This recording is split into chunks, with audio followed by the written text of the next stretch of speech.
భవాని లోకాల నేలే ఓంకార రూపమమ్మా తల్లి నీ మహిమల్ని చూపవమ్మా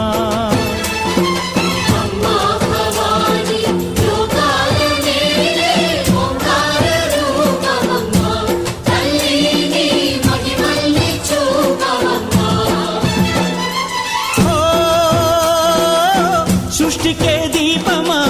శక్తికే మూలమా సింహరథమే నీదమ్మా అమ్మ దుర్గమ్మ భక్తులను దీవించుమా